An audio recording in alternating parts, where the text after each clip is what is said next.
Bismillahirrahmanirrahim. Assalamualaikum warahmatullahi wabarakatuh. Alhamdulillahirabbil alamin. Asyhadu an la ilaha illallah wa asyhadu anna Muhammadar Rasulullah.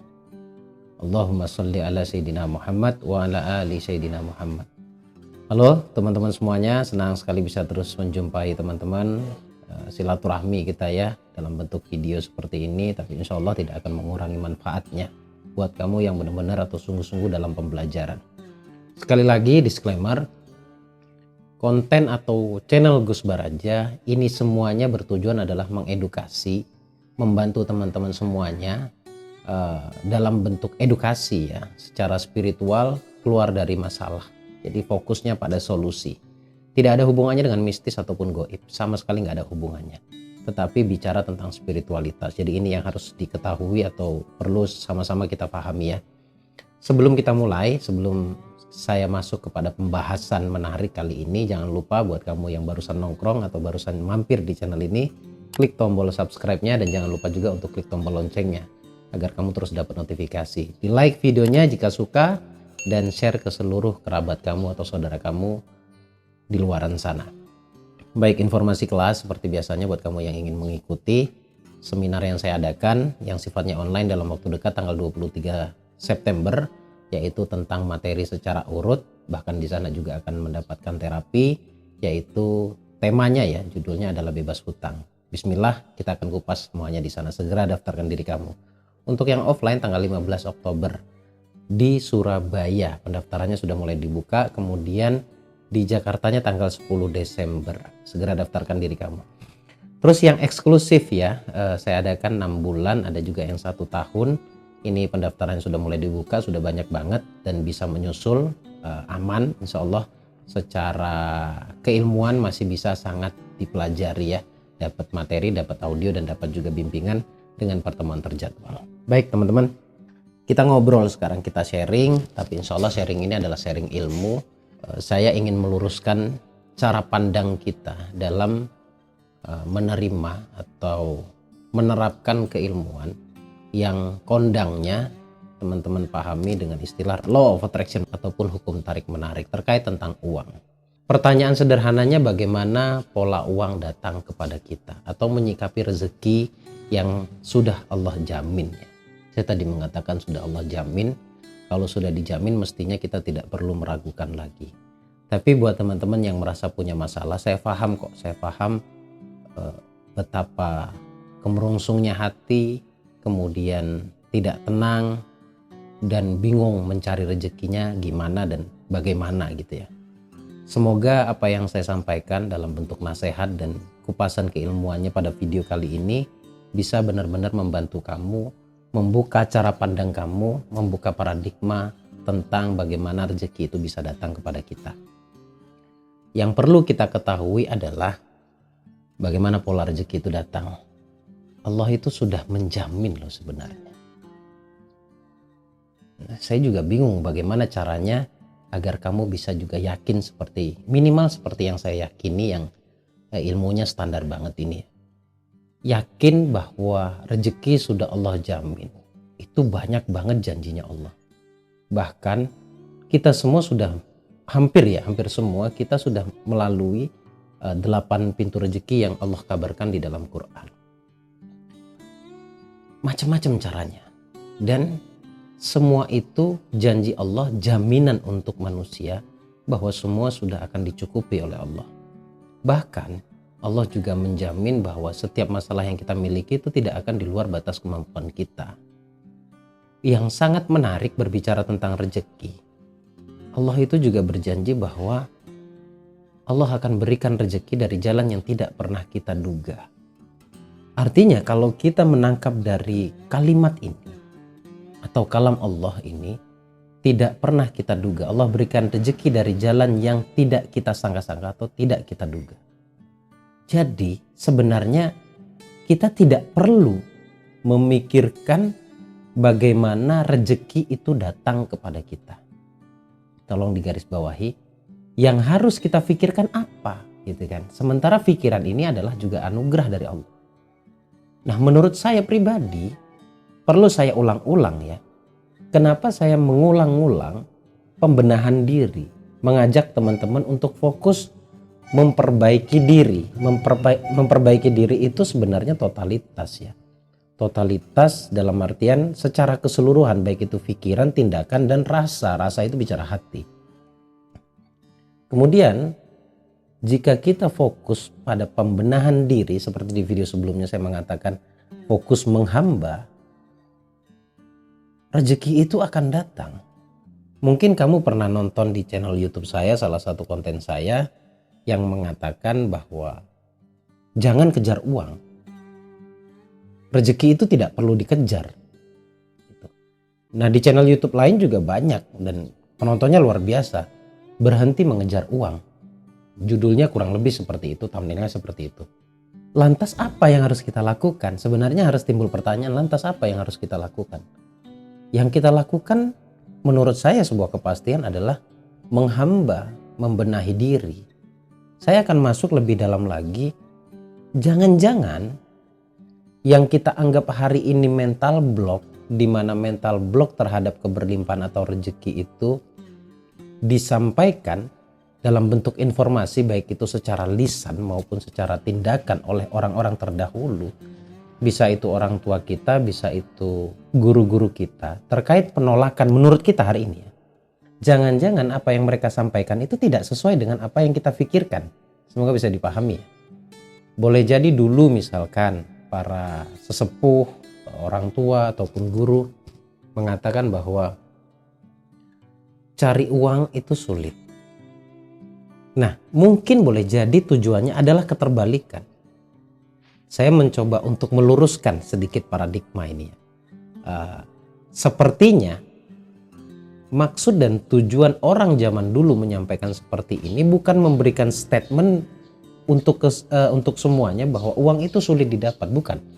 Tetapi karena dia mengatakan sulit, maka lakukanlah cara lain.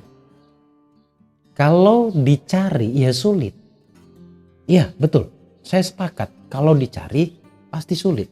Karena kata cari itu menurut saya menunjukkan sesuatu yang hilang. Bahkan rezeki kita tidak hilang sebenarnya. Artinya rezeki kita sudah tertakar dan gak mungkin ketukar. Ya, boleh jadi kalimat yang disampaikan oleh zaman dulu mereka lebih paham. Karena mereka mengatakan sesuatu yang berhubungan dengan habit mereka. Dan habit mereka adalah menghamba. Habit mereka adalah membenahi diri. Lalu mereka mendapatkan rezeki. Mungkin yang ingin mereka sampaikan kalimat utuhnya adalah benahi saja dirimu, menghamba saja ke Allah. Karena mencari rezeki itu gak akan ketemu. Yang ketemu adalah rezeki akan datang kepadamu ketika kamu sudah benar-benar membenahi diri. Saya mencoba untuk baik sangka apa yang dimaksud, yang disampaikan oleh orang zaman dahulu, katakanlah orang tua kita, guru-guru kita, atau mungkin orang-orang terdekat kita yang menurut kita memiliki otoritas.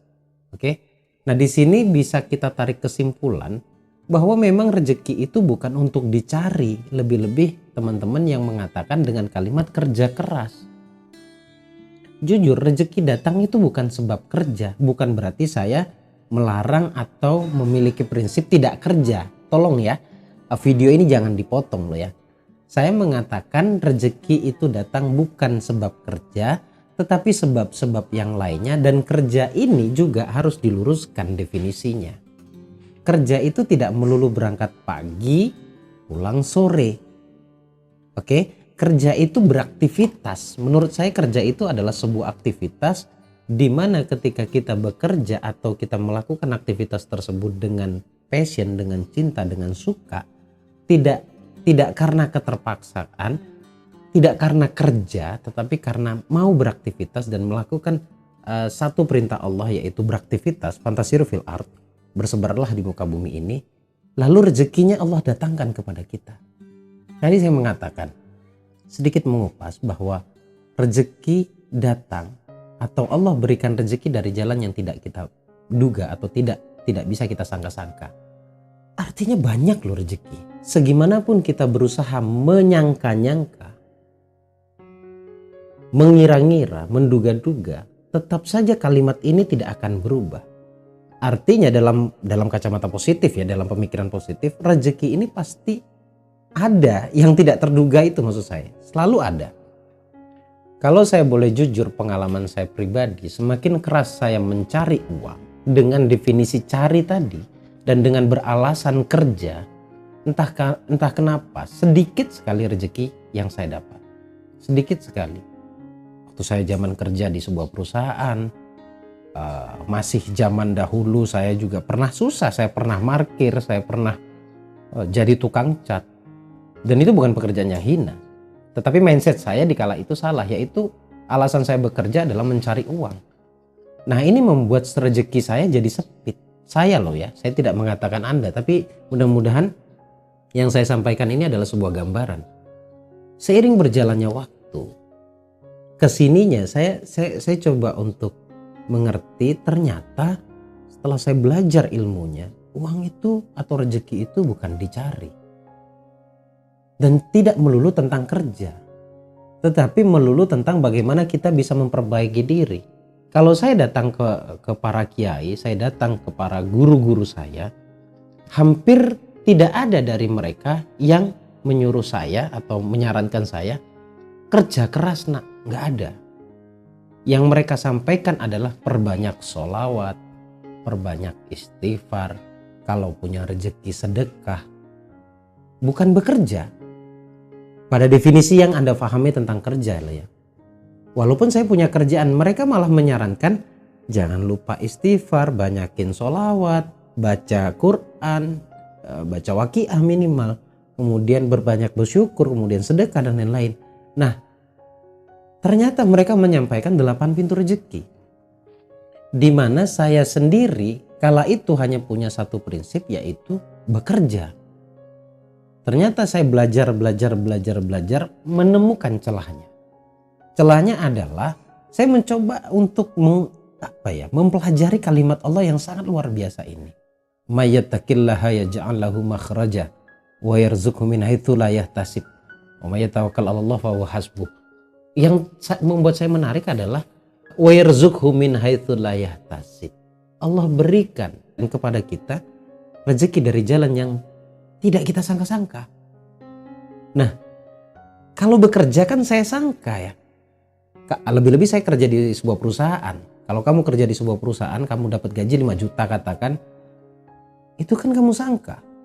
Kamu mau sakit, mau tidak bekerja dalam sebuah perusahaan ya dengan alasan izin, sakit dan lain-lain, tetap saja gajimu 5 juta. Artinya kamu sudah menyangka bahwa saya akan mendapatkan gaji 5 juta. Itu kan yang kita sangka. Nah, kalau kita pindahkan lagi pada kalimatnya Allah tadi bahwa rezeki akan Allah berikan dari jalan yang tidak pernah atau tidak bisa kita sangka-sangka, tidak pernah kita duga-duga.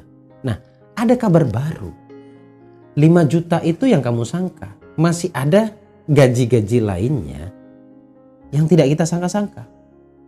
Loh, Gus, rezeki datang, uang datang itu sebab kerja. Iya, saya tahu. Tapi ada loh orang gak kerja, rezekinya ada aja. Yang dimana saya sering mengatakan kalau ada yang bertanya, peserta saya juga sering bertanya. Gus Baraja mengatakan bahwa rezeki itu ada sebabnya. Uang datang kepada kita ada sebabnya. Sebab yang paling umum adalah sebab sedekah. Bahkan ekstrimnya saya mengatakan sedekah itu investasi. Sedekah itu tabungan kita, bukan hilang, bukan nggak ada. Saat saya sedekah 100.000 itu investasi, itu tabungan, dimana suatu saat tabungan itu akan Allah lipatkan, kemudian Allah berikan kepada saya dari segala sebab, dari segala arah yang tidak pernah saya duga. Tapi pola pastinya adalah sedekah.